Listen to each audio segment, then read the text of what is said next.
सत साहिब सतगुरुदेव की जय। बंदी छोड़ कबीर साहिब जी की जय। बंदी छोड़ गरीबदास जी महाराज जी की जय। स्वामी राम देवानंद जी गुरु महाराज जी की जय हो।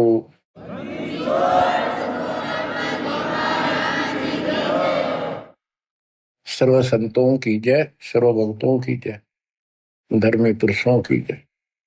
श्री काशी धाम की जय, श्री सुडानी धाम की जय, श्री क्रोथा धाम की जय, श्री बरवाड़ा धाम की जय। सत साहिब परम पिता परमात्मा कबीर जी की असीम रजा से आपको मनुष्य जीवन की सफलता का राज प्राप्त हुआ। रहस्य, यथार्थ, अध्यात्म ज्ञान, सत्य भक्ति। इसके बिना ये मनुष्य जीवन आम सामान्य प्राणी जैसा था, पशु पक्षी के समान है। भक्ति हम मानव शरीर में प्राप्त करके अपना भविष्य सुधार सकते हैं, संवार सकते हैं। अन्य जितने भी शरीर हैं, पशु हैं, पक्षी हैं, कीड़े मकोड़े हैं, ये अपना कर्म भोगते हैं। वो चाहे राष्ट्रपति के घोड़े हों, वहां बढ़िया व्यवस्था है, सेठ के घर कुत्ते भी बन गए और ये वहां उनकी सारी सुविधा है। परंतु ऐसी सुविधा मनुष्य को भी नहीं उपलब्ध होती कईयों को।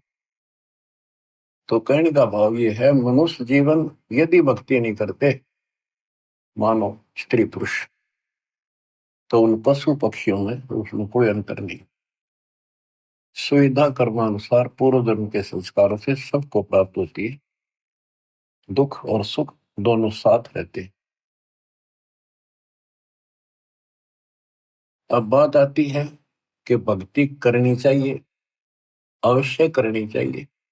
आत्मा मानती है, उसके लिए मानव भटक भी रहे हैं। आत्म ज्ञान बिना नर भटका, कदे मथुरा कदे काशी। यथार्थ ज्ञान ना होने से ये प्राणी मानव शरीर धारण करके कभी मथुरा कभी काशी, किता न किता अपना राह ढूंढ रहा है कि किता भगवान मिल जाए। कबीर साहब कहते हैं, पर्वत पर्वत में फिरा, कारण अपने राम, राम जैसे जन मिले, बिन सारे सब काम।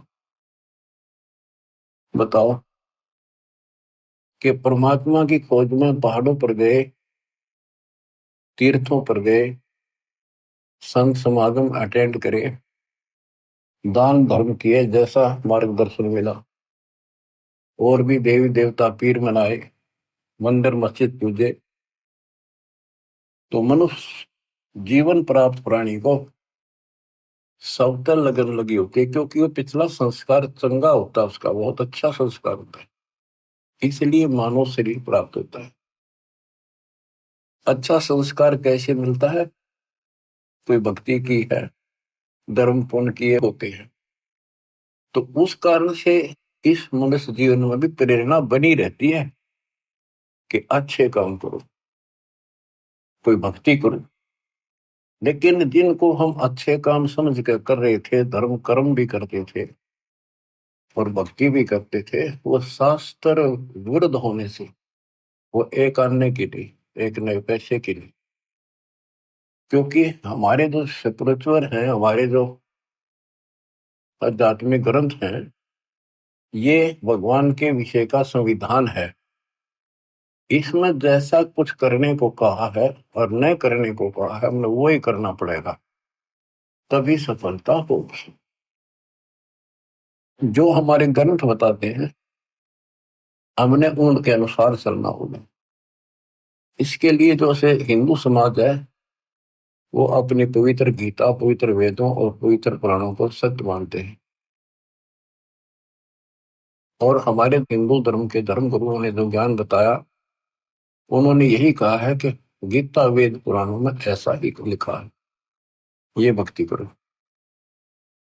अब यहां हमने सबसे पहले ये देखना होगा कि जो स्पिरिचुअल है, शास्त्र है, हमारे धार्मिक शास्त्र, वो कौन से किस लेवल के हैं, किस स्तर के हैं। 5 वेद है। वैसे तो वेद एक ही होता है। वेद का अर्थ ज्ञान होता है। बोध का अर्थ भी ज्ञान होता है। भक्ति बोध, भक्ति का ज्ञान। वेद, वेद का अर्थ ज्ञान।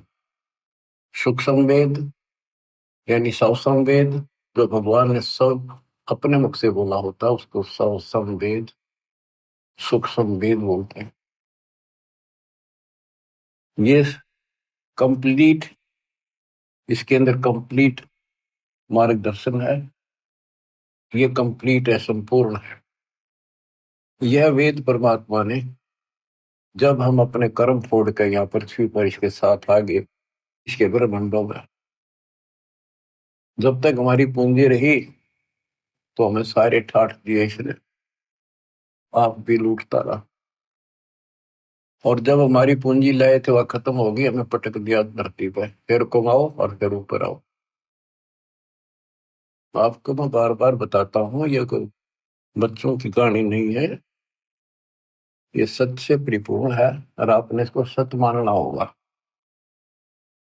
एक मूर्ख लड़की अपने घर से पैसे निकाल कर, 30-40 सोना अपने घर से निकाल कर उसकी शादी के लिए घर वाला ने तैयार कर रखा, और एक दुष्ट के साथ भाग दी। जब तक वो पैसा वो लेकर आई थी, वो खर्च नहीं हुआ इतने, तो वह सर पर रखी। फिर उसकी दुरुपति करके जा कमा और खा, दारू पीवे, मांस खावे, और वह मजदूरी करने लगी। वो उसकी बयानबाजी करे। तो वो दशा आपकी है, आप मानव से मत मान, मानना पड़ेगा क्योंकि आप भक्त हो गए हो। 100 की 100 सच्ची है। अब यहाँ मजदूरी बता रखी है, इतना करो, दान करो, यज्ञ करो, बस नाम जपो तो उठ पटांग जपो, जो मोक्ष ना दे। और घने करो तो ओम जपो। फिर हरे कृष्ण राधे श्याम ये दूध भेज रखे, सारे नकली नाम बताइए। इसके आधार से स्वर्ग जाओ। स्वर्ग एक होटल है, वहां आपकी पूंजी ऑटोमेटिक ऑनलाइन जमा रहती है। आप जैसा वहां खाते पीते मौज करते, ऑनलाइन पैसे कटते रहते हैं। उस होटल का चार्ज अलग से होता है, और सुविधा जो आपको देते हैं उनका चार्ज साथ होता है। जैसे वहां कोई खाने की चीजें लेते हैं, 10 रुपए की 20 में देते हैं होटल में। क्यों, हमारे आदमी जहाँ पैसे गणे होते हैं, उन्हें क्या लेना देना कितने गिराको। तो ये दुर्गति आपकी यूं की हो रही है, आप विचार करो इन बातों पर। आप किस चीज पर सेट हुए बैठे हो, 1 मिनट में मृत्यु हो जाती है। बैठे बैठे राष्ट्रपति तक मर जाते हैं, एक्सीडेंट हो जाते हैं। पोलैंड देश का एक पूरा कैबिनेट, प्रधानमंत्री, सारे मंत्री, दूसरे देश, उसका मित्र देश था, उसमें कोई पूर्व प्रधानमंत्री की डेथ हो गई थी। उसकी मुंह कांड जाए थे शोक व्यक्त करने। वो विमान में दुर्घटनाग्रस्त हो गया, एक्सीडेंट हो गया, हम सारे मर गए। और ताजे ताजे बने थे, 6 महीने पहले उनकी कैबिनेट बनी थी। और ऐसे गंदे लोग में माचे माचे फिरो तुम, आंख खोलो। इस सत्संग को सुनकर भी आंखें नहीं खुलती, वो पत्थर प्राणी है, उसके भक्ति का अंश नहीं है। वो इंसान भी अच्छा नहीं, तड़प जानी चाहिए, तड़पला जानी चाहिए आत्मा को, पिता का मर गया, किस पे फंस गया। यहाँ सुख नाम की चीज नहीं, रह नहीं की धरती पर किसी के प्रति। किसी स्वर से धोता है तो वो राजी बोलेगा, स्वर से धोते मुंह फेर लेगा। हम इतने बिगड़ चुके, यहाँ पर हम देवता थे सतलोक में। अब दोबारा से आपको इतना प्यार किया जा रहा है। पहले तो पशु तो मानुष बनाए, बीड़ी शराब मांस तम्बाकू गटबड़ बकवाद करते फिरते थे, वो छुट्टी। फिर ज्ञान सुना के देवता बुलाए। अब इस भक्ति को ध्यान से सुनो, इस ज्ञान को ध्यान से सुनो। इसी तरह आत्मा का उबारा होगा, आत्मा में ज्ञान प्रवेश होगा, अपने आप ये सेट होती चली जाएगी। दास पहले पहाड़ी जाता था, पहाड़िया जैसे व्यवहार हुए बकवाद, स्कूल में जान लग गया, 5-6 महीने तो वही चले, फिर धीरे धीरे सेट होना पड़ा, और पढ़ते पढ़ते पढ़ते पढ़ते और छोटी सी पोस्ट भी ग्रहण कर ली। तो इसी प्रकार अगर हम इस मार्ग पर नहीं आएंगे तो हम नो के नो रह जाएंगे। तो कहने का भाव ये है कि ये आपके एक स्कूल की पीरियड है, ये सुनते रहो। आजकल तो सारी सुविधा हो रही है, रिकॉर्डेड लेक्चर फिर भी सुन सकते, पर सुने इसी लगन से जैसे अब सुन ले, भूल जाए आध घंटा जितनी देर सुने, सब क्या है ना, और ध्यान से सुने। तो प्रसंग चल रहा है कि हम यहाँ आकर फंस गए, तो इस काल ने हमारी दुर्गति कर दी कि इन्हें वापस नहीं जाने दो। इसको पता है कि हम उस परम पिता के अंश हैं, कबीर भगवान के, और माँ बाप को पता होता है उसका बेटा बेटी की तो दुख ही हो रहा हो, उसकी आत्मा तड़पती रहती है पार वैसे के नाम से। आपके लिए वो मालिक भटक रहा है, वो एज इट इज उस रूप में यहाँ नहीं आ सकता, क्योंकि वो नियम भंग होता है और ये घबरा जाएगा, और वो मर्यादा से बाहर की बातें है ना। था अगर कहता मैं चाहूँ तो 1 मिनट में धर्मदास इन सारा ले जाऊं, फिर इनके गाड्डू वही वही ना थे, वहां के टिके। अब इन दुखी हो लिए छक्के, कलयुग आ गया, और आने वाले समय में और दुर्गति होगी। अब चौथा युग आ गया, ये भक्ति करके भी छक लिए। सतयुग त्रेता द्वापर में इनके पूर्व जन्म के संस्कार बहुत अच्छे होते हैं, इसलिए ये सोचते रहते हैं कि जो साधना हम कर रहे हैं इसी से ये मौज माच रही है, इसी से सारे सुख होते आ रहे हैं। और जब कलयुग में जाएंगे, इतनी त्रुटि होगी इनकी, सारी साधना करके थक लेंगे, कुछ भी लाभ नहीं होगा, इनके संस्कार कमजोर पड़ जाएंगे। तब ये भगवान के लिए भटकना शुरू करेंगे, और फिर मैं इनको कैच करूंगा। उदाहरण देता हूँ, सतयुग में राजा अम्बरीश थे, मालिक वहां भी मिलेंगे। वेद बताते हैं परमात्मा के लक्षण वो झूठ नहीं होते, सो के सो सकते हैं कि परमात्मा सबसे ऊपर के लोक में रहता है, वहां से गति करके चल के आता है। भक्ति मार्ग में जो लगे हैं उन अच्छी आत्माओं को आके मिलता है, वो यथार्थ भक्ति ज्ञान सुनाता है। और जो लगे नहीं है भक्ति पर, उनको भक्ति करने की प्रेरणा अपने मुख्य मुख से बोलकर वाणी द्वारा बताता है, उनको गुप्त भेद मंत्र बताता है, गुप्त मंत्र आविष्कार करता है, एक कवि की तरह आचरण करता है। अपने सूक्ष्म वेद ज्ञान को काव्यना, कविताओं से, दोहों के माध्यम से, चौपाइयों के माध्यम से, शब्दों के माध्यम से बोल बोल के सुनाता है, वो सूक्ष्म वेद होता है।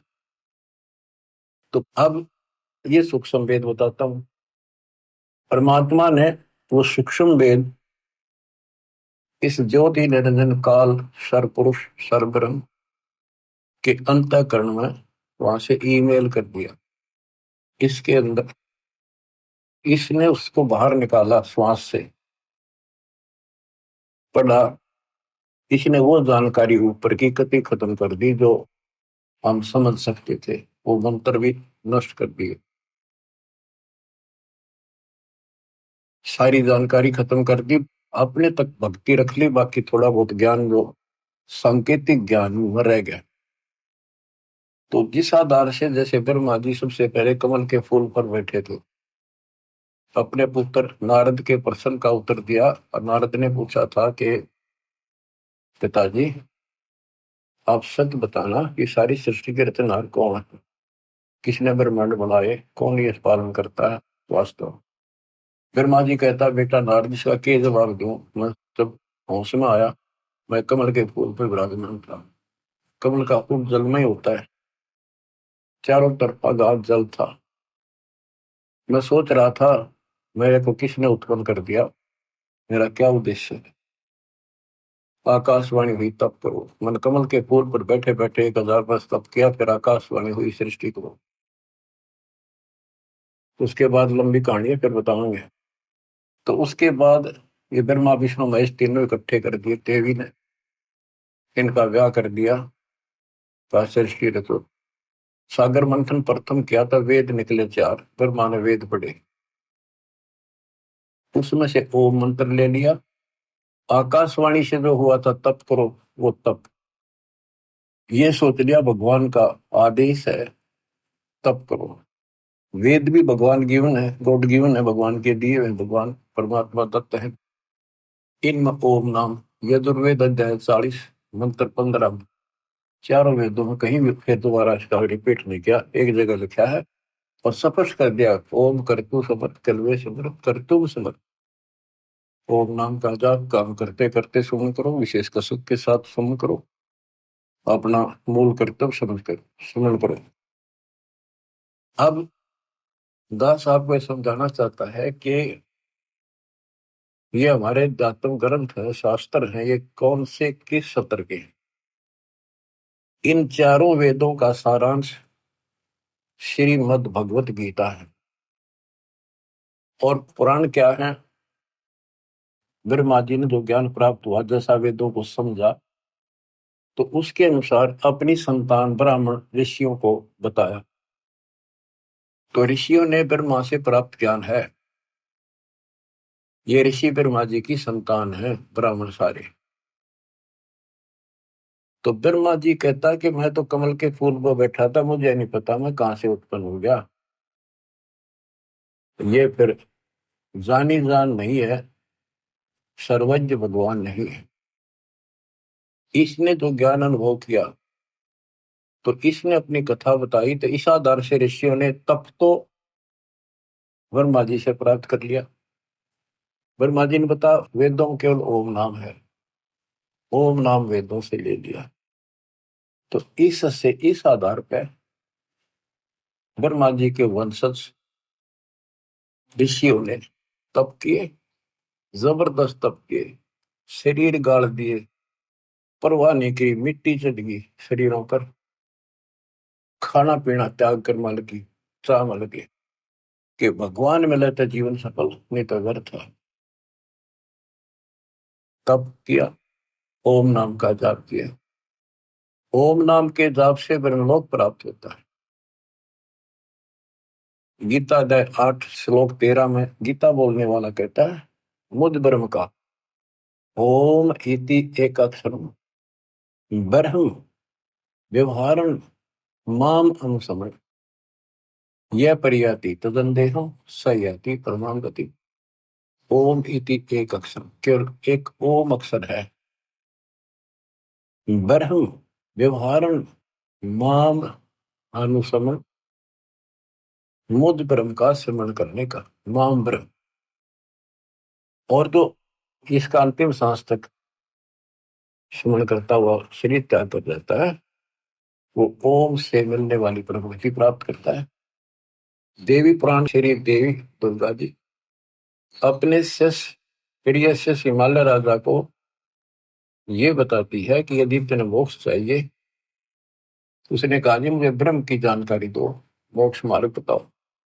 तो देवी ने कहा कि और सब बातें छोड़ दे, ओम नाम का जाप कर।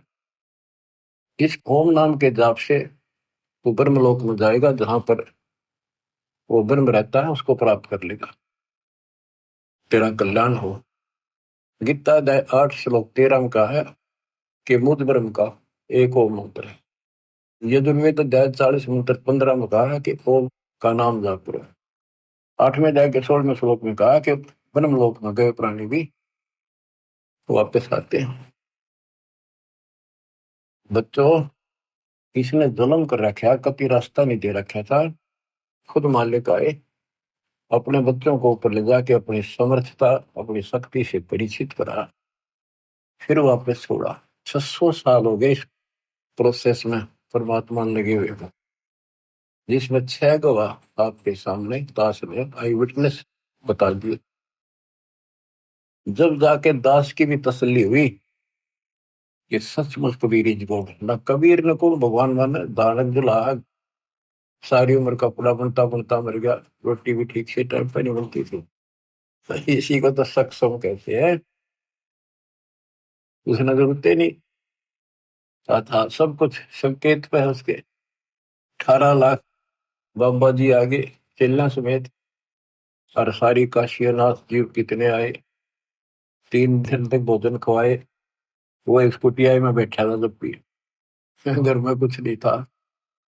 तो ये तो भगवान है, इसी का नाम तो परमात्मा है। सतगुरु जो चावे सो कर ही, 14 कोट दूर तो पर ही, भूत भूत जंत्रास निवारे, चित्रगुप्त कागज पाठ। अब बच्चों को प्रश्न चल रहा है कि हम जो साधना करते हैं वो शास्त्र अनुसार होनी चाहिए। अब शास्त्र कौन से ठीक है? जो हमें मान्य हो भगवान की भक्ति के लिए। हिंदुओं के लिए वेद और गीता ये एथेंटिक शिवयोचन है, एथेंटिक धार्मिक ग्रंथ है, ये प्रमाणित है। और पुराण जो है ये ऋषियों का अपना अनुभव है, जैसा इन्होंने साधना की उससे जो उपलब्धि हुई। इन्होंने हठ योग किए, समाधि लगाई, समाधि के अंदर इनको किसी को तो इस काल ने ब्रह्मा के रूप में दर्शन दे दिए, किसी को विष्णु के रूप में, किसी को शिव जी के रूप में। तो ऋषियों ने मान लिया भगवान पा गया, ब्रह्मा के रूप में दर्शन दिया उन्होंने। ब्रह्मा जी के पास जाकर स्तुति करी, आप भगवान हो, सारी सृष्टि के मालिक हो, आप अपने को छुपाए बैठे हो, हमने पहचान लिया। इसी प्रकार विष्णु जी को ब्रह्म पैदा कर दिया, जिनको काल ने विष्णु रूप में दर्शन दिया। उन्होंने मान लिया कि मैं ही सारी सृष्टि का कर्ता रचनहार हूं, नथिंग एल्स। इसी तरह शिव जी को, इसी बात पर एक दिन ब्रह्मा और विष्णु जी की आपस में लड़ाई होगी। ब्रह्मा जी गए विष्णु जी के पास, विष्णु जी ने सम्मान नहीं किया उनका, आजा भाई, मैं बड़ा भाई है उसका, तो भी नहीं कहा आजा बैठ जा। इनकी देखो बच्चों विचार करो, जिनको भगवान मानते थे इनमें शिष्टाचार की भी कितनी कमी थी। एक बड़ा भाई है विष्णु जी का, और ये बैठा था शेषनाग की सैया पर, लक्ष्मी जी इसके चरण दबाई थी, आसपास इसके प्रशंसक खड़े थे विष्णु जी के। ब्रह्मा जी आया तो इसने अपना अपमान मान लिया कि इसने खड़ा होकर मिलूं, हाथ मिलाऊं या सीने से लगाऊं या नो को आओ जी बैठो, कितना भी दिखा इसने। ये फिर काम क्रोध से भरे पड़े हैं, ना भगवान मान्या करते। इस बात का दुख ब्रह्मा जी ने मान्या, अब इसने सम्मान भी ना किया। न बोला, अभिमानी, मैं तेरा बाप हूँ, सारी सृष्टि का रचने वाला हूँ, तो मेरे से पैदा हुआ और मेरा सम्मान नहीं करता, अपने बाप को देखकर भी तू अहंकार करता है, तो मेरा बेटा है फिर भी सम्मान नहीं करता। उसमें बोला तू मेरा बेटा, मैं तेरा बाप, तो मेरा ना भी कम से हुआ था। तो उसके प्रशंसक खूब हंसे। तो सबने बताया था कमल के फूल को तुम उत्पन्न हुआ, और विष्णु के नाभि से कमल निकला। इधर मारना विष्णु नापन भी रहा कमल कितना है, कैसे नाभि में उग गया। ये तो सूखे चौधरी थे। तो इस बात पर ब्रह्मा बोला तेरी अकल ठिकाना करता हूँ अभी। विष्णु बोला आजा, चढ़ा ली बाँ दोनों ने और काट दिया शस्त्र, मरण मरण तैयार हो गए। कमाल की बात है, शिव पुराण में ऐसा लिखा, ऊपर से देवता आकाश तिरंग पर फूल बरसावे, शाबाश, मरो कट के, शाबाश, देखते हैं कौन ताकतवर है। लेकिन इनकी सब बच्चा का कहां तक नाश हो रहा है। देवता व हरणों का लड़ो, उन्हें बीच मारना चाहिए था। भगवानों आप ऐसे करोगे फिर मारा केरा होगा। भगवान माने थे इन्हें, दोनों लड़ पड़े। बता, वो तो इनका बाप जो काल नरेंद्र ने सोची मरेंगे कट के, तेरे खान पीने का सिस्टम बंद हो जाएगा। इनके बीच में एक सतम खड़ा कर दिया, बोतल बोतल आकाश में छूनेगा। ये दोनों डर गया, आश्चर्यचकित हुए। जब इसका और छोर ढूंढना चाल पड़े और लड़ाई मिट गई, फिर काल आके खड़ा हो गया शिव जी के रूप में, साथ में दुर्गा को पार्वती रूप बना के लिया। तब उनसे कहता कि बेटा तुमने अपने आप को भगवान मान लिया, ये तुम्हारी बहुत बड़ी गलती है। तुम भगवान नहीं हो, यू आर नॉट गॉड। तब उसने हाथ जोड़ लिया और सुनो, तुम्हारे तप के प्रतिफल में मैंने तुमको एक एक जॉब दी है, एक एक विभाग दिया है, रजगुण उत्पत्ति का ब्रह्मा को, स्थिति का विष्णु को। और इसी प्रकार शंकर को ये संहार तिरुभाव, और रुद्र को संहार। ये रुद्र और शंकर एक का है। देवतान महाराज जब इसने तिरुभाव कहते हैं, आम आदमी महाराज जब इसको रुद्र कहते हैं, ये दो रूप बना लेता है।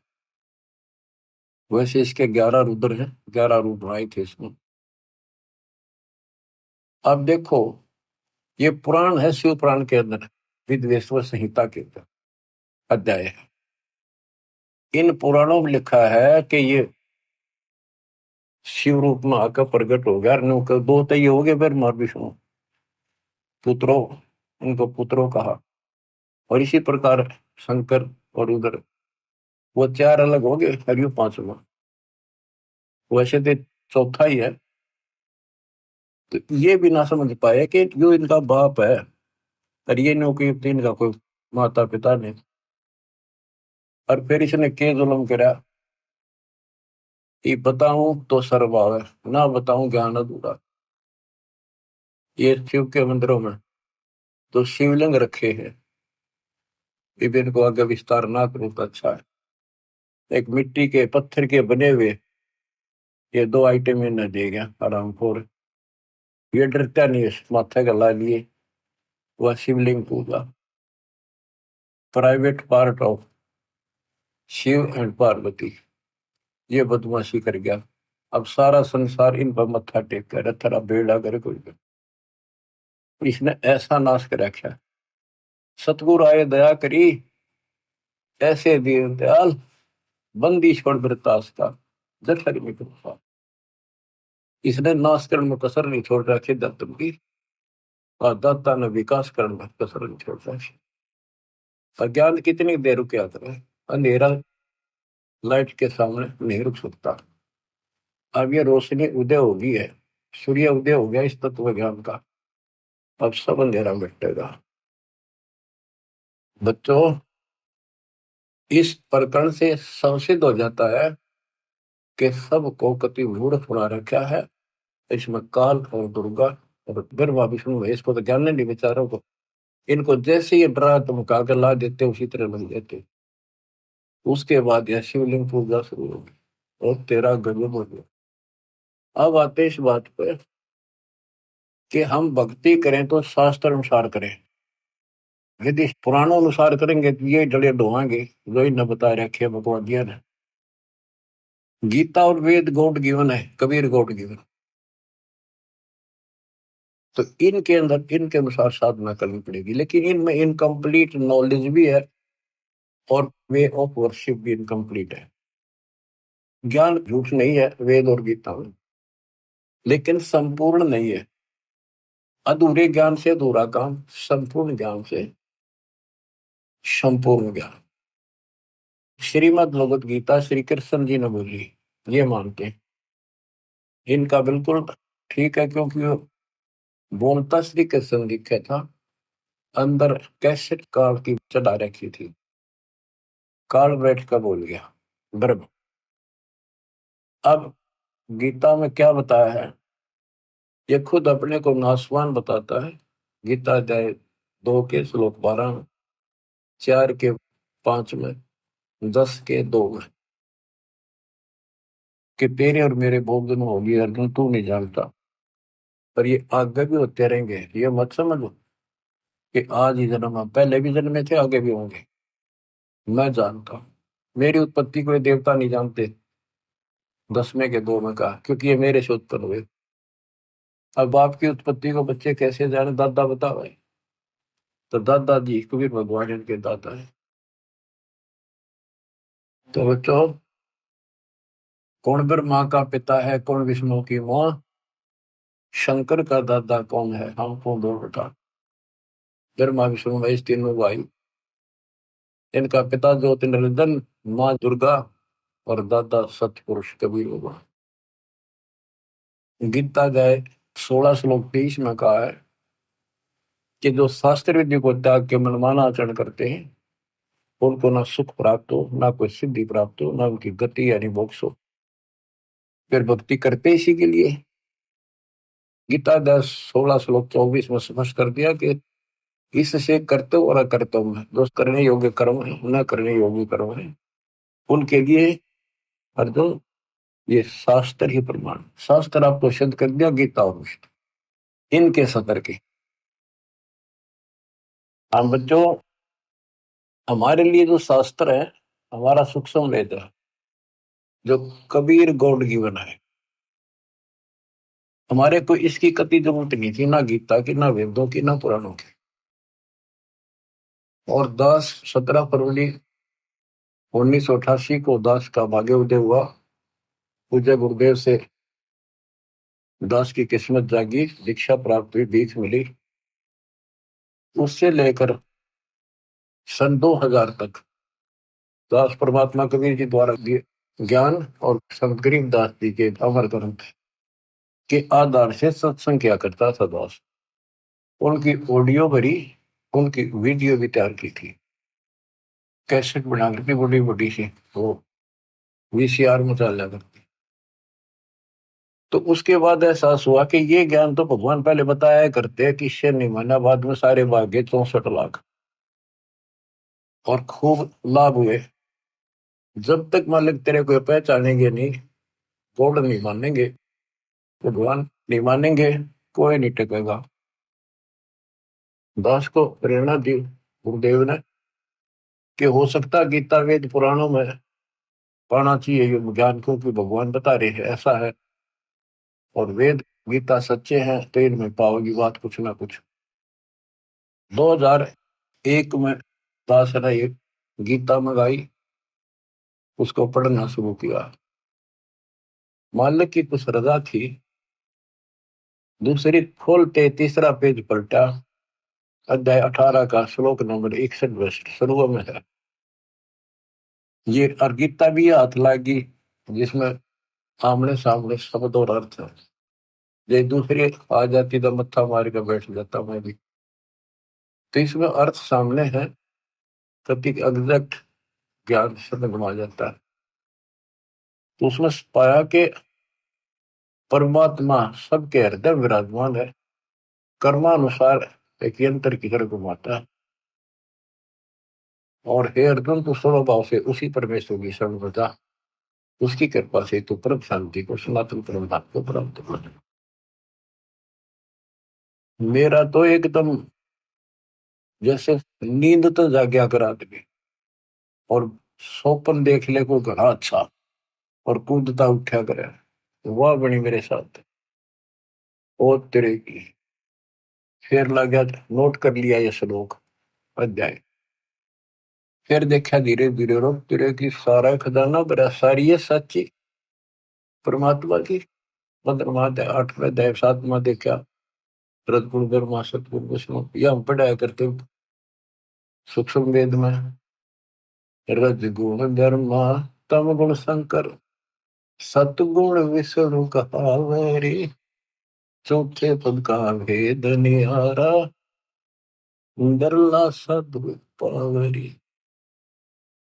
और कबीर सागर में, कबीर साहब के ग्रंथ में, गरीबदास जी के ग्रंथ में स्पष्ट है, ब्रह्मा विष्णु महेश और ये इनका बाप चौथा। इन चारों को भी छोड़ को 5वें में पहुंच जावे, क्या कबीर शो हम करावे। तो गीता देखा, दूसरे का 12वां श्लोक, चौथे का 5वां, 10वें का 2, और दूसरे का 17 के अविनाशी तो वो है जिसने कोई नहीं मार सकता, जिससे सारा संसार व्याप्त है। और तेरे की वो सतिथि आज मैं वर्णन नहीं कर सकता, मेरे हृदय में जो उमंग और खुशी उत्पन्न हुई थी। हे भगवान, जैसे खजाना पा जाए अगर कंगाल को, घना धन मिल जाए, घना थोड़ा नहीं, तो वो पागल सा हो जाकर किस न बताऊं, कैसे छुपाऊं, तक बताऊं, ऐसी स्थिति होगी। तो मालिक ने खजाना दास को ही दिया, छुपा रखा था। हो। तो बच्चों, उसके आधार से फिर गहरी नजर गीता तैयार करी दास ने। गीता के आधार से पुराणों को देखा, वेदों में देखा, सारे खजाना भरा पड़ा। ज्यों का त्यों सच्चाई। कबीर साहब कहते हैं, वेद कते झूठे नहीं भाई, झूठे है जो समझे ना। अब दास आपको जो बताना चाहता हूँ उस पर आता हूँ कि हमारे जो ग्रंथ है, गीता अध्याय 7 श्लोक 12 से 15 में आपको बता रखा है, रघुबर सतगुण विष्णु से जो कुछ हो रहा, काल कहता है इसका निमित्त मैं हूं, मेरे कारण है उत्पत्ति, सतिथि और संहार। और जो केवल इन तीनों देवताओं तक सीमित है, ब्रह्मा विष्णु महेश तक, इनसे ऊपर कोई भक्ति नहीं करना चाहते, वो राक्षस स्वभाव को धारण किए हुए नीच दूषित कर्म करने वाले लोग मेरी भक्ति नहीं करते। और फिर गीता अध्याय 7 के 20 से 23 में अन्य देवताओं के बारे में बता, ब्रह्मा विष्णु महेश के साथ साथ कि इन देवताओं को कुछ शक्ति मैंने दे रखी है, लेकिन इन मूर्खों का, अल्प बुद्धि वालों का ये ज्ञान गलत है, ये अक्षणिक लाभ मिलता है, ये नाशवान है ये फल। अपनी भक्ति को भी बताता, 4 प्रकार के करते हैं, अर्थार्थी, अर्थ, जिज्ञासु और ज्ञानी। ज्ञानी श्रेष्ठ माने क्योंकि ये मोक्ष चाहते हैं, इन्होंने मुझे सुप्रीम मान लिया, मेरे आधार पर ओम नाम का जाप किया, वेदों तक सीमित रहे, ये भी मेरे वाली अनुत्तमा गति में आश्रित है, इसमें आश्रित रहेगी। क्योंकि ऋषि मुनि तप करे, ओम नाम का जाप करा, तब से राजा बन गए, ओम नाम से ब्रह्मलोक में गए, ब्रह्मलोक में जाकर फिर वहां पे सह जन्म मन बना रहा। फिर बताया कि खाक भक्ति हुई, जन्म मृत्यु मिटाया नहीं, सतलोक गए, फिर वो वापस लौट के नहीं आई, ब्रह्मलोक में गए, फिर आकर मरे, क्या फायदा उस भक्ति का। अब जो प्रश्न चल रहा है कि 7वें अध्याय 18 में कहा है कि ज्ञानी आत्मा है तो उदार, पर मेरे वाली अनुत्तम गति में सचित है। 7वें के 19 में कहा है कि बहुनाम जन्मानाम अंते ज्ञानवान माम प्रपद्यते, बहुत बहुत के अंत के जन्म में कोई ज्ञानी आत्मा मेरी भक्ति करता है, ना तो दूसरी भक्तियों में जीव नष्ट कर जाते हैं। मेरी भक्ति भी कोई कोई ज्ञानी किसी अंत के जन्म में एकादे में भटक कर करता है, ना तो नीचे वाली देवताओं में भक्ति करते रहते हैं। वासुदेव सर्वमिति स महात्मा सुदूर होता है, ये बताने वाला कि वो वासुदेव सारी सृष्टि का रचने वाला, सबके ऊपर जिसकी सत्ता, जिसकी साहिबी, जिसकी सत्ता, जिसकी हुकूमत सबके ऊपर है, वही पालन करता है, वही उत्पत्ति करता है, वही कर्मों की मार से बचा सकता है, पाप कर्म नष्ट करता है, वो आयु बढ़ा देता है, उसकी भक्ति से मोक्ष प्राप्त होता है, ये बताने वाला महात्मा शोध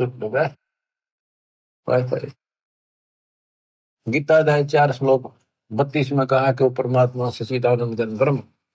इन्होंने अर्थों के भी अनर्थ कर रखे हैं, अनुत्तम का अति उत्तम कर दिया, वर्ग का जाना होता है आना कर दिया, अनुत्तम का अर्थ अश्रेष्ठ होता है उसको सर्वश्रेष्ठ कर दिया।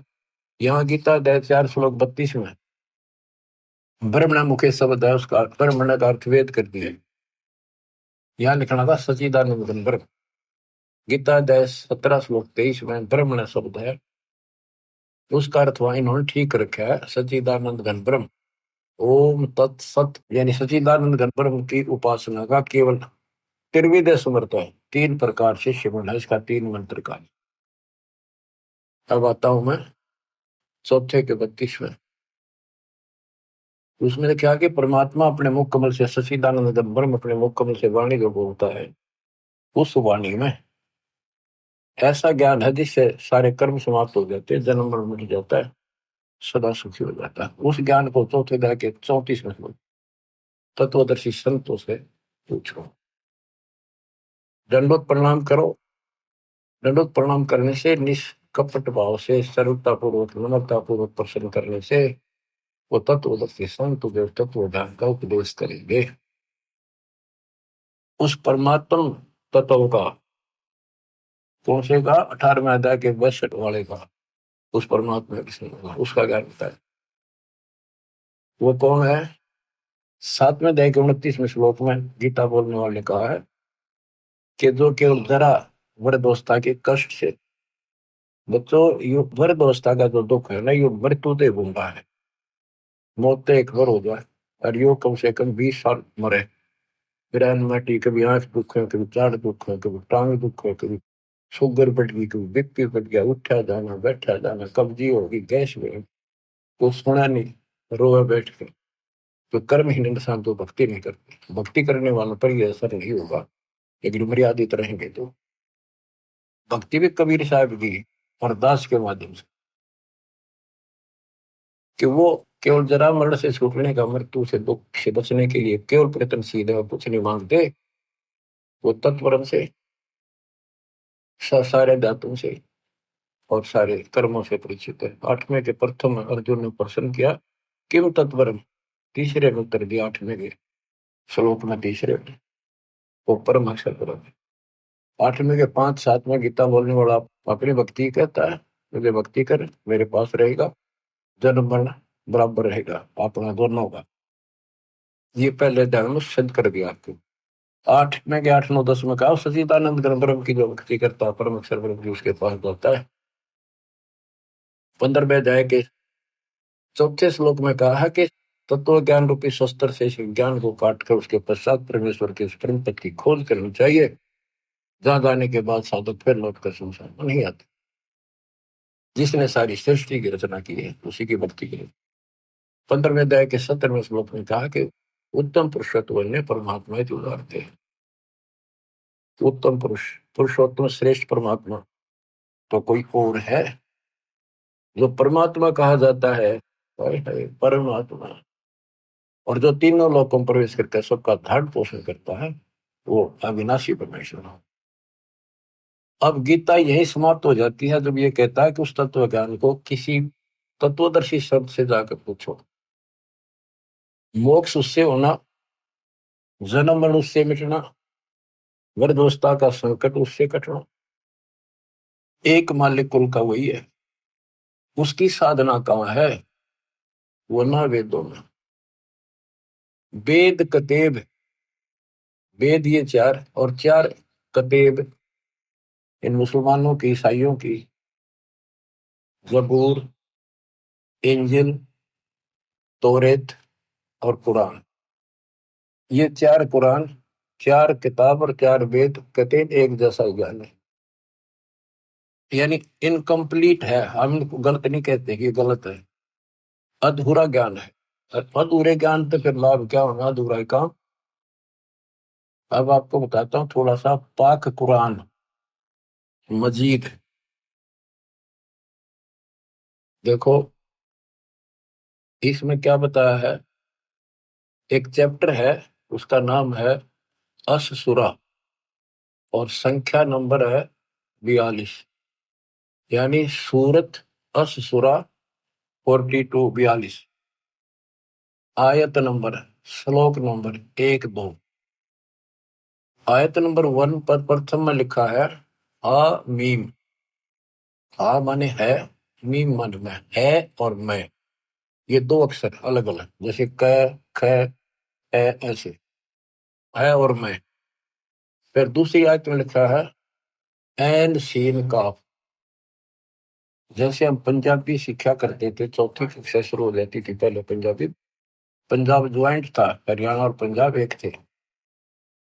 तो पंजाबी की हम जब वर्णमाला सीखा करते थे तो कहते थे कक्खा गग्गा दद्दा गग्गा, ईड़ा ऊड़ा सस्सा मम्मा, यानी कक्खा क, गग्गा ग, तथा त, दद्दा द।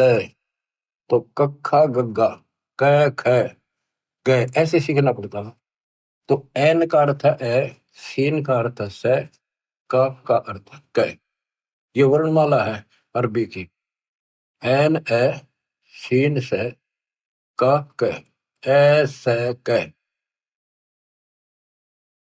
इसके अनुवादकर्ता ने, पाक कुरान के अनुवादकर्ताओं ने ये लिखकर छोड़ दिया है कि इन 2 आयतों का अर्थ तो अल्लाह ही जान सकता है और कोई नहीं। ये क्या है, गीता अध्याय 17 श्लोक 23 में ओम तत्सत, ये 3 मंत्र हैं। इनमें तीनों मंत्रा का पहला अक्षर है ए से क।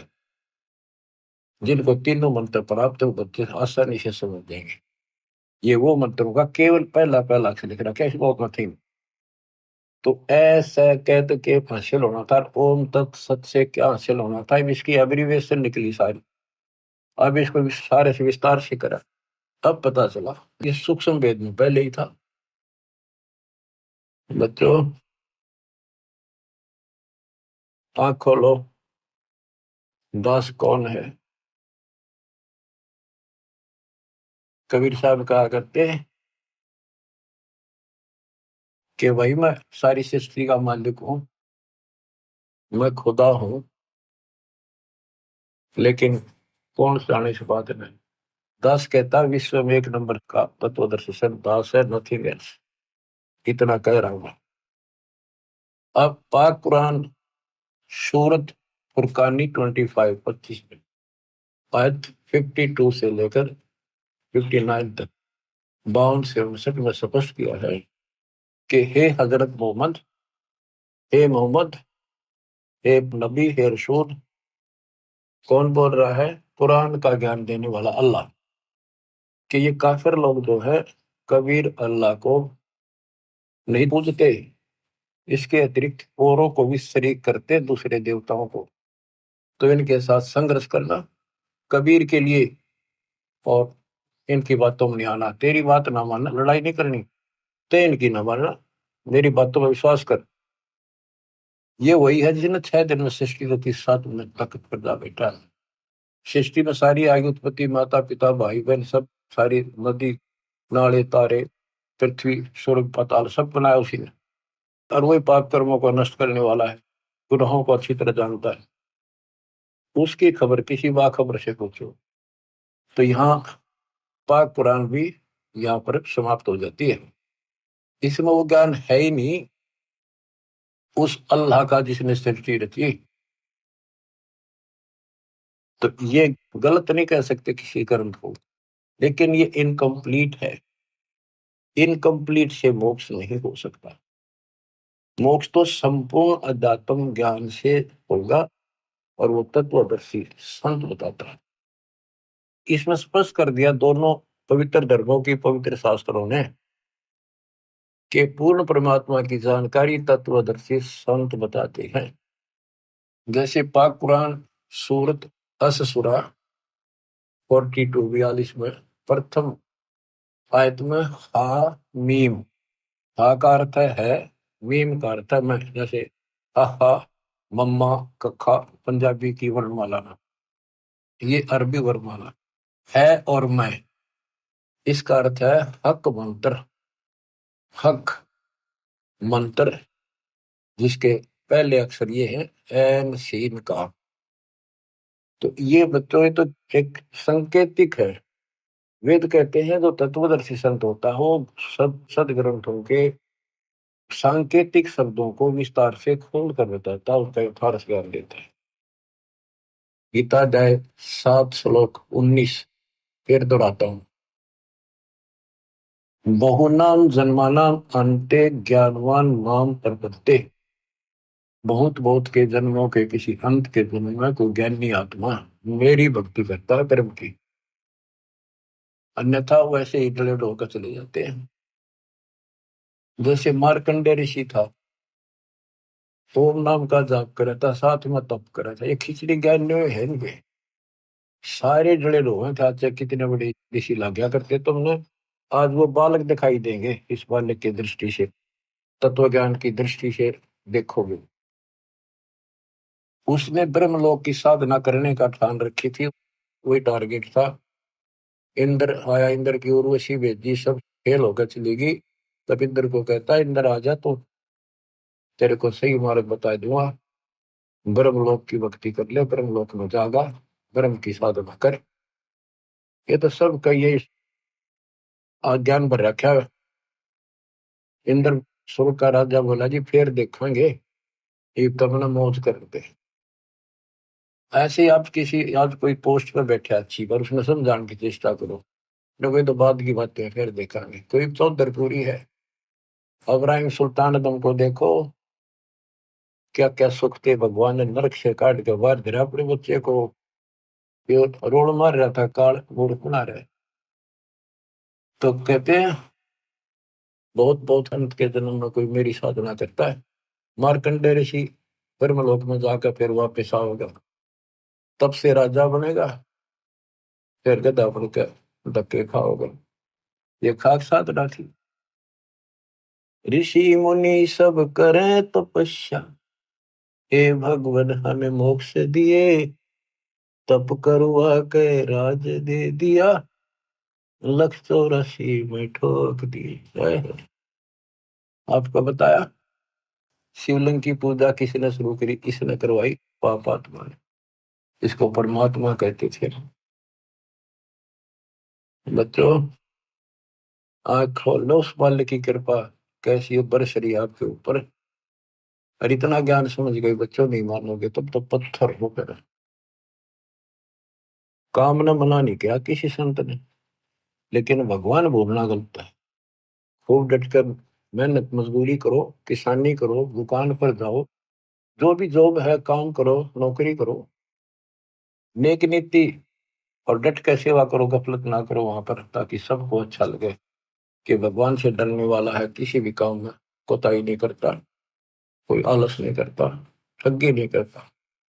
और मालिक ने याद रखो, अब जैसे आपको बताया कि पंजाब का एक राम राय नाम का सरदार जी थे। वो लोग परमात्मा के चाहने वाले, संतों का सम्मान करने वाले शुरू से ही हैं, क्योंकि उनके गुरुओं ने एक ऐसी धारणा उनमें भर रखी है। संत गरीबदास जी का एक शिष्य ब्रह्म वेदी का पाठ सुबह सुबह बैठकर ऊंची आवाज में एक तालाब पर बैठकर करे था, स्नान करके कुएं पर, तालाब पर वहां बैठ कर ब्रह्म वेदी यानी वाणी का पाठ करे था सुबह सुबह, गरीबदास जी की वाणी का, जो अब नित्य करते, उनका अपने हिसाब से बनाया हुआ था, उसी वाणी से निकाल कर। तो राम राय चौधरी 900 बीघे का मालिक था। वो भी घूमने फिरने गया फ्रेश होने, तो उसने आते समय देखा एक संत, वो वाणी बोल रहा है कि ये वाणी बहुत पसंद करते हैं, क्योंकि ये गुरु ग्रंथ साहिब जी का पाठ सुनते रहते हैं। लेकिन वो वाणी कुछ विशेष कसक करी, खींच लिया उसको, वहां बैठ गया जाकर। उसने जब अपना पाठ कर लिया तो उससे पूछा कि है महात्मा जी, है भगत जी, ये वाणी तो गुरु ग्रंथ साहिब में तो नहीं है, ये किस संत की वाणी है? तो उसने बताया मेरे गुरुदेव की है, संत गरीबदास जी महाराज, बड़े पहुंचे हुए संत है, विश्व में उनके बराबर संत नहीं आज के ऊपर। उसकी वाणी है, अच्छे लिख रखी थी। तो उसने पूरा पता नोट कर लिया संत गरीबदास जी का, गांव सुलानी जिला उस टाइम जो भी था, दिल्ली के पास, बहादुरगढ़ के पास, वहां पूछ लो। ऐसे ऐसे सारी डिटेल लेकर चल पड़ा। उन्होंने सोचा मिलना चाहिए संत से, क्या वो संत जीवित है? कहाँ जी जीवित है। वो चल पड़ा, पैदल चला करते थे, 3 दिन में पहुंचा। सुबह सुबह पता करा भी संत गरीबदास जी कहाँ पर है, मिलना है। उनका महल था, उनके नाना जी का बनाया हुआ, उसमें संकेत कर दिया कि वहां सामने है, उसमें चले गए। वहां कुछ भगत बैठे थे, एक दो गांव का, कुछ बाहर के आ जाते थे, ज्ञान चर्चा सुना करते थे। गरीबदास जी सुबह सुबह एक बार घूमने जाते थे, किसान थे, 2,500 बीघा जमीन थी, अहंकार नहीं था, खेत में जाते थे, पशुओं का चारा काट के सर पर धरका ध्यान लेके आया करते, घूम भी आते थे। तो उन्होंने पूछा भी संत गरीबदास जी कहाँ है? राम राय ने पूछा, जो बकरा ने। वो बोले जी घूमने फिरने गए खेत में, कितनी देर में आएंगे? भाई ये तो संत की मर्जी है, मौत जाए कब आवे कब ना आवे। हाँ तो गया, हम भी इंतजार कर रहे हैं, पर उन्होंने बोला कितनी देर में आऊंगा पता नहीं। उसने सोचा इतनी दूर आ लिया, संत के दर्शन करके चैन लूंगा। वो चल पड़ा। उन्होंने बताया कि आगे जाइए, आगे अरहट है, उस रेत के पास एक जंटी का बहरा पेड़ है बड़ा, वहां पाओगे आपने, वहां कुएं पर स्नान भी करते हैं। तो वो जा रहा था गरीबदास जी, धोती कुर्ता हरियाणा की जो वेशभूषा होती थी, सिंपल मैन, सामान्य होता था यहाँ का वेशभूषा, इस तरह रहते थे वो, भाई आडम्बर संत नहीं करते। तो उस राम राय ने उस किसान से पूछ लिया, उसने किसान समझा, सिर पर पशुओं का चारा और भुट्टा धर रखा ज्वार का। उसने बोला भाई मैंने गरीबदास महाराज जी संत जी से मिलना है, तो बताओ इधर घूमन आए हैं, कहाँ से है वो, उनका खेत कहाँ ठिकाना है उनका। गरीबदास जी बोले आ जाओ, उन्हें पहचान दिया वो संत भी थे कि आ जाओ मेरे साथ, मैं मिलाऊंगा उनसे। वो वापस आ गए, वापस जा दिए वो गांव में, आ जा लेकर आ गए। वो भगत जो वहां खड़े थे उन्हें बाज गए, किसी ने बूटा लिया, किसी ने दंडवत प्रणाम किया, फिर पानी पिला कर नहाऊंगा, पानी लाए स्नान कर दिया। उसने सोची, उन पूछा रहा महात्मा कौन सा है वो संत, तो वो भगत बोले ये तो है गरीबदास। वो सामने मुड्डे पे बैठ गया और बैठा बैठा ये मन में कल्पना कर रहा था कि ये गुरु ये महाराज है, तेरा गजब हुई। उसने कल्पना कर रखी थी, उसका इमेजिन था कि बड़ी बड़ी जटा पाऊंगी, गल में माला माला होंगी और धूना दाना ला रखा होगा किधर, या डेरा होगा तो बहुत बढ़िया सुंदर कपड़े लाल पीले, यानी कोई आडंबर जरूर पाओगा। संत को ऐसा ही माना जाता है, उधर सारे ऐसे मानते थे। और उसने देखा सिंपल किसान सामान्य आदमी, इसका 2,500 बीघे जमीन बताओ है, इसलिए लोग इसकी चापलूसी करते हैं, ये गुरु यूं बना रहे हैं इसको, ये तो मेरे जैसा किसान है, तेरा गजब हो, ये खोदा पहाड़ निकली चुया इतनी दूर था, यो संत पाया। यो मन सोचे बैठा बैठा। गरीबदास जी स्नान करके तुरंत और धोती बांधा करते हैं हरियाणा में, और एक और उसका पल्ला सा धोती का एक बेल्ट सी बांध जाकर उसने अड़बंद बोलना, अड़बंद उसको बांधने के लिए तैयार हुए था। हाथ पे उंगली का चोट लाग रही थी, लीला थी दाता, पट्टी ही बांध रखी छोटी सी। तो राम राय से बोले भाई झुमक रहा, उसने अपना राम राय नाम बताया। परमात्मा बोले रहा झुमक रहा, ये इसका उर्फ नाम था। वो ऐसे चंचल माइंड का था, पूरा मतलब विश्वासी कम था, हर चीज में कोई न कोई पूछा ताछी अटपट रखा करता, तुर्क वितर्क ज्यादा करता था। झुमकरा डगमग से ख्याल का था, इस तरह उसको झुमकरा भी कहते थे। और वहां बैठे बैठे भी वो कल्पना इसी कर रहा था, यो किसा गुरु ये क्या हुआ फलाना है। झुमकरा का जब मैं उसे समझ गया कि मतलब बताया भी को नहीं, फिर भी उसने कहा कि भाई मेरी एक धोती बांध दे, अल्लाह मेरा हाथ का चोट लग गई है। उसने उठ के और वह गांठ लाई, और धोती शरीर के मां के निकल कर धोती का गांठ लग गई। तो उसने फेर खोला जल्दी, दूसरा फेर ऐसे किया, तीसरा फेर ऐसे करा, वो गांठ फिर शरीर के अंदर से निकला हुआ। तो गरीबदास जी बोले रहे झुमक रहा, मैं तो तेरे जैसा किसान हूं, या गांठ ना लगती क्या बात होगी। ऊपर देखा, विष्णु रूप धारण कर रखा, क्योंकि पुजारी विष्णु का था बेसिक, वो बने हुए थे सिख। लेकिन ये जैसे वहां पर 125 गांव गुजरा के वो सारे सरदार को वहां है, और वो रामकृष्ण के पुजारी हैं ज्यादा से ज्यादा, और गुरु ग्रंथ साहिब का भी सम्मान करते हैं, पाठ भी करवाते हैं। तो कहने का भाव है कि वहां पर वो पैरा में पड़ गया कि भगवान माफ करो, मैंने बहुत अच्छी पिंडी कह दी। फिर वो उसी रूप में आ गए, गरीबदास रूप में, और बैठ गए, फिर चर्चा शुरू हुई।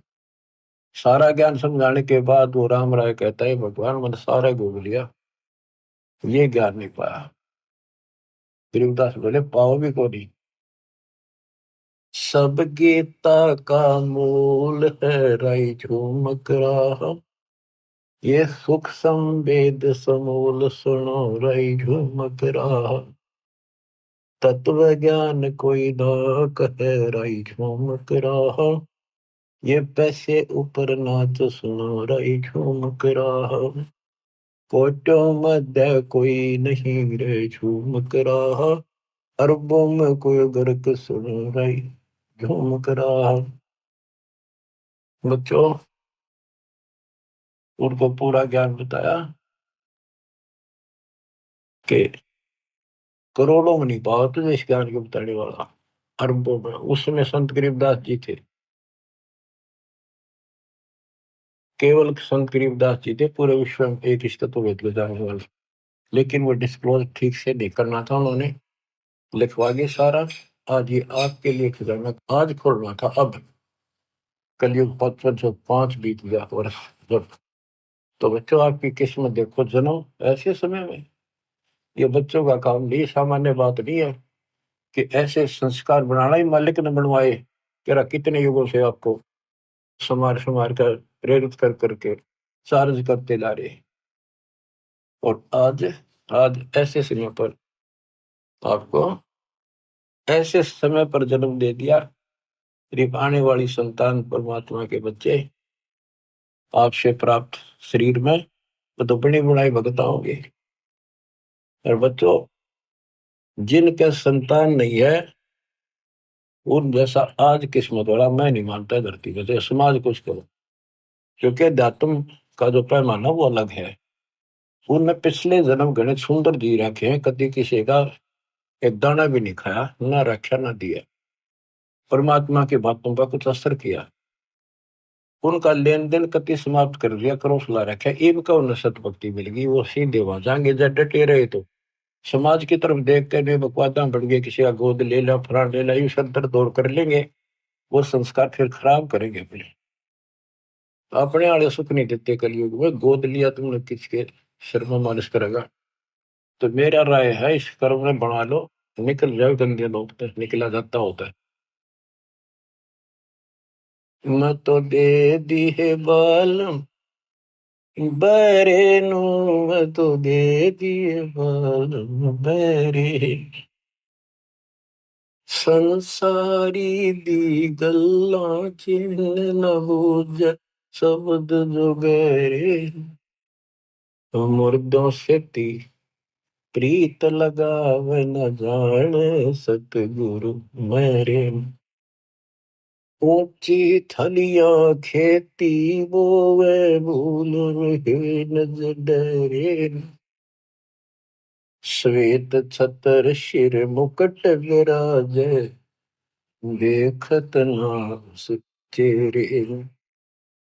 ये संसार समझदा नहीं कहंदा शाम दोपहरे, ये संसार समझदा नहीं कहंदा शाम दोपहरे, गरीब दास ये वक्त जाते है रोगे इस पैरे, गरीब दास ये वक्त जाते है रोगे इस पैरे। बच्चों सुधर जाओ, संभल जाओ, इतना गजब का अवसर आपको मिला है जीवन का। आप सामान्य आत्मा नहीं हो, साधना से मस्करी चौरा नाल साल मल अखाड़ा जीतेंगे युग युग के बाद। आप वो युग युग के माल हो, वो पहलवान हो इस भक्ति के खड़े के फाइनल गेम में आ रहे हो। सावधानी बरतना, मालिक आपको सदबुद्धि दे, हिम्मत दे, बुराइयों से बचावे, मोक्ष दे। सत साहिब।